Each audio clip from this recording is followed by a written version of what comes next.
السلام علیکم ورحمۃ اللہ وبرکاتہ۔ ان الحمد للہ من یہدہ اللہ فلا مضل لہ ومن یضللہ فلا ہادی لہ۔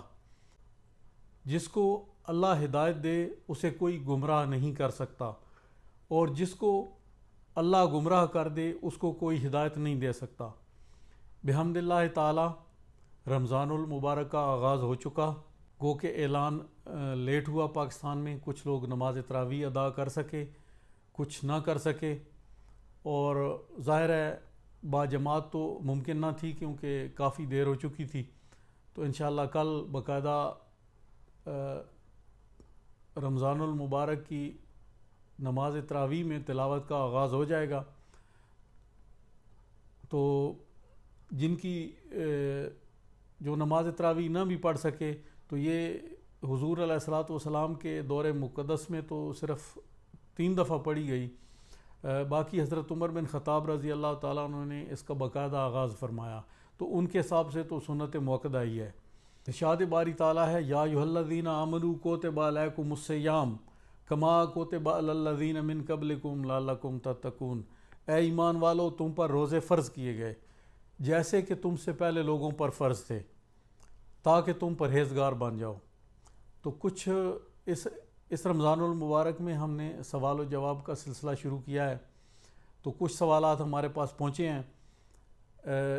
شاید بھائی ہیں میٹھا ٹوانا سے، انہوں نے سوال پوچھا ہے کہ اگر نماز تراویح کوئی ادا نہ کرے تو روزے کا کیا حکم ہوگا۔ نماز تراویح ایک نفلی عبادت ہے اور روزہ فرض ہے، تو اگر کوئی نماز تراویح نہیں بھی پڑھ سکتا تو روزہ جو فرض ہے وہ اسے رکھنا ہوگا۔ یہ نہیں کہ تراویح نہیں پڑھی تو روزہ بھی نہیں ہے، دونوں کا الگ الگ مقام ہے، یہ لازم و ملزوم نہیں ہے، تو ان کو آپس میں گڑبڑ نہ کریں۔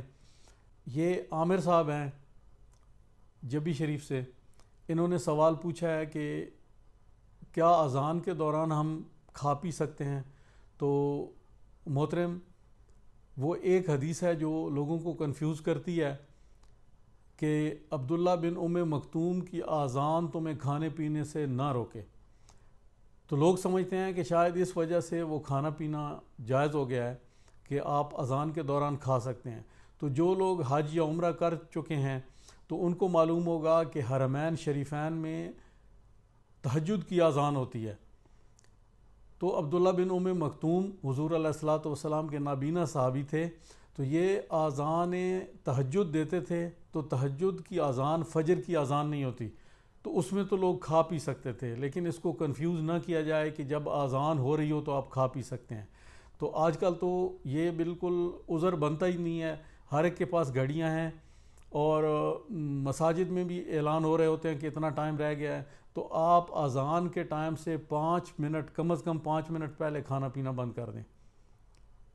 تو اذان کے دوران اگر کوئی کھاتا ہے، اذان جب شروع ہو گئی اللہ اکبر، اس کا پہلا لفظ ادا ہو گیا، یا اذان نہیں بھی ہوئی تو جو ٹائم اذان کا ہو گیا، تو اس کے بعد اگر کسی نے کھایا پیا تو وہ پھر اس کا فاقہ ہی ہوگا، روزہ نہیں ہوگا۔ تو آپ اس سے بچیں کہ آپ اذان کے دوران نہ کھائیں پئیں۔ باقی سوالات میں سے آصف بھائی ہیں، آصف قادری صاحب، یہ شادیہ سے ہمارے دوست ہیں، انہوں نے سوال پوچھا ہے کہ اگر پہلی رکعت میں سورہ الکافرون پڑھ دی گئی، قل یا ایھا الکافرون، اور دوسری رکعت میں سورہ کوثر پڑھی گئی تو اس کے بارے میں کیا حکم ہے؟ تو عرض ہے کہ میرے بھائی اس میں قطعاً کوئی حرج نہیں ہے۔ صحیح مسلم کی ایک حدیث ہے کہ آقا علیہ الصلاۃ والسلام نے پہلی رکعت میں سورہ اخلاص پڑھی اور دوسری میں قل یا ایھا الکافرون پڑھ دی۔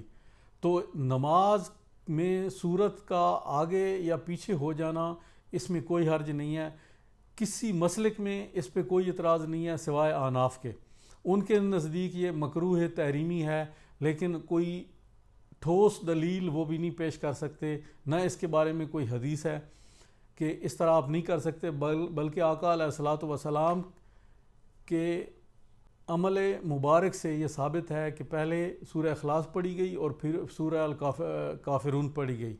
تو قرآن بھی جس طرح جمع ہوا ہے، یہ اس ترتیب سے بالکل نہیں ہے جس طرح کہ نازل ہوا ہے۔ اب تیسواں پارہ جو ہے وہ پہلے نازل ہوا ہے اور جو پہلا پارہ ہے وہ بعد میں نازل ہوا ہے، تو اس میں کوئی حرج نہیں ہے۔ آپ کیونکہ قرآن جاری و ساری ہے، جو ہمارے ختم کراتے ہیں تو نماز تراویح میں تو سورہ والناس پڑھ کے پھر وہ الف لام میم سے دوبارہ شروع کرتے ہیں تاکہ قرآن جاری و ساری ہے شروع رہے، تو اس میں قطعاً کوئی حرج نہیں ہے کہ آپ صورت آگے یا پیچھے کر دیتے ہیں۔ اس میں صحیح مسلم میں کتاب الصلاۃ میں جو حدیث میں نے عرض کی ہے اس کا نمبر ہے 4181، اور سنن نسائی میں اس کا نمبر ہے 3311۔ انس بن مالک سے بھی روایت ہے کہ انصار میں ایک صاحب کلثوم بن ہدم قباء کی مسجد میں امامت کراتے تھے، اور وہ سورہ اخلاص پڑھتے ہر رکعت میں اور پھر اس کے بعد کوئی صورت میں لاتے، یعنی کہ وہ ترتیب نہ رہتی ہے ایک جیسی۔ تو آقا علیہ الصلوۃ والسلام کو عرض کیا گیا ان کے بارے میں، تو انہوں نے عرض کیا کہ یا رسول اللہ میں اس سورہ اخلاص سے بہت محبت کرتا ہوں، تو آپ علیہ الصلوۃ والسلام نے فرمایا کہ اس کی اسی وجہ سے بخشش ہو جائے گی۔ پھر صحیح بخاری میں ایک حدیث ہے، عبداللہ بن صائب کی روایت ہے کہ حنف بن قیس نے فجر کی پہلی رکعت میں سورہ الکاف پڑھی اور دوسری رکعت میں سورہ یوسف یا سورہ یونس پڑھی، اور یہ ذکر کیا کہ میں نے حضرت عمر رضی اللہ تعالیٰ عنہ کی اقتداء میں نماز پڑھی، انہوں نے انہی دو صورتوں کو صحیح صبح کی نماز میں ادا فرمایا تھا۔ تو یہ صحیح بخاری کتاب الاذان میں یہ روایت نقل کی گئی ہے۔ تو اب ہر ایک کو پتہ ہے کہ سورہ کاف جو ہے اس کا نمبر 18واں ہے، اور سورہ یونس 10واں اور سورہ یوسف کا 12واں نمبر ہے، تو اس میں کوئی حرج نہیں ہے، آپ آگے پیچھے کر کے پڑھ سکتے ہیں۔ یہ ایک سوال محترم شجاعت اللہ خان صاحب نے پشاور سے، ہمارے بھائی ہیں، انہوں نے پوچھا ہے کہ کیا ہم روزے کا ثواب کسی کو ایصال کر سکتے ہیں؟ تو میرے بھائی، آپ کسی بھی نیک عمل کا جو ثواب ہے وہ ایصال ثواب کسی کو بھی کر سکتے ہیں۔ اس میں حضور علیہ الصلوۃ والسلام کی وہ حدیث مبارکہ ہے کہ حضرت سعد کی والدہ فوت ہو گئیں، تو انہوں نے عرض کیا یا رسول اللہ صلی اللہ علیہ وسلم، کیا میں کوئی ایسا عمل کروں کہ اس کا ثواب میری والدہ کو پہنچتا رہے؟ تو آپ نے فرمایا ہاں، تم کوئی بھی نیک عمل کرو تو اس کا ثواب تمہاری والدہ کو پہنچے گا۔ تو انہوں نے مدینہ منورہ میں ایک کنواں خریدا اور وہ مسلمانوں کے لیے وقف کر دیا۔ اس کنویں کا نام تھا بئر لام سعد کی ماں کا کنواں، تو وہ ایصال ثواب کے لیے خریدا گیا تھا۔ تو کوئی بھی نیک عمل جو ہے وہ آپ، جیسے حج بدل ہے کہ آپ اپنے فوت شدگان کے لیے جو حج نہیں کر سکے، آپ ان کو ان کی جگہ پہ حج کر سکتے ہیں، یا ان کو جو زندہ بھی ہیں ان کو بھی ایصال ثواب کیا جا سکتا ہے کہ کوئی آدمی جیسے حج کی استطاعت نہیں رکھتا، کہ وہ کمزور ہے، لاغر ہے، لیکن اس پہ یا بیمار ہے، اس پہ حج فرض ہے اور وہ حرم شریف کا سفر نہیں کر سکتا، تو وہ اپنی جگہ کسی کو حج بدل کرا سکتا ہے، تو وہ ثواب جو حج بدل کا ہوگا وہ زندہ کو بھی مل جائے گا۔ تو آپ دونوں صورتوں میں جو بھی نیک عمل ہے اس کا ایصال ثواب زندہ کو بھی اور مردہ کو بھی کر سکتے ہیں۔